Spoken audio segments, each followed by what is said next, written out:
नमस्कार, मी शर्वरी. एकूणच सांगली लोकसभा मतदारसंघातून सिटिंग खासदार संजय पाटील यांना पुन्हा एकदा उमेदवारी निश्चित करण्यात आलेली आहे. संजय काका पाटील यांना उमेदवारी दिल्यानंतर सांगलीतील भाजपात उत्साहाचं वातावरण दिसलं. यावेळी आमदार सुधीरदादा गाडगीळ, त्याचप्रमाणे स्वीकृत नगरसेवक आणि भाजपाचे बऱ्याचशा गोष्टीत अग्रेसरपणे प्रत्येक वेळी भूमिका मांडणारे शेखर इनामदारजी, अशा त्याचप्रमाणे अनेक कार्यकर्ते यावेळी उपस्थित होते आणि सर्वांनीच या ठिकाणी जल्लोष व्यक्त करत कौतुक केले. Bureau report.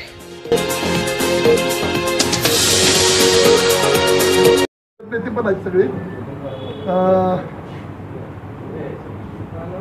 केंद्रातल्या सगळ्या वरिष्ठ नेत्यांनी, राज्यातल्या सगळ्या वरिष्ठ नेत्यांनी दाखवलेला विश्वास, या निमित्तानं दुसऱ्यांदा दिलेली उमेदवारी या निमित्तानं दिसून आला.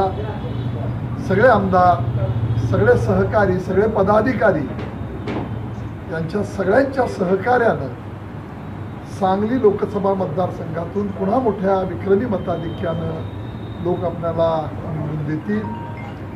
तो राज्यामध्ये पहिला किंवा दुसरा क्रमांक असेल इतक्या मोठ्या मताधिक्यानं या जिल्ह्यातून हे सगळे मतदार बंधू भगिनी आणि ह्या आमदारांनी सगळ्या पदाधिकाऱ्यांच्या आणि माझ्या पार्टीच्या सहकाऱ्यांच्या, मित्रपक्षांच्या सगळ्या पदाधिकाऱ्यांच्या माध्यमातून मला हे लीडिंग मिळेल. मतदार राजा हा निश्चितपणाने केलेली 5 वर्षातली कामं, मी असेल, आमदार असतील, त्या विभागाचे सगळे प्रमुख सहकारी असतील, यांच्या माध्यमातून झालेली कामं, विकास कामं, या माध्यमातून मला निवडून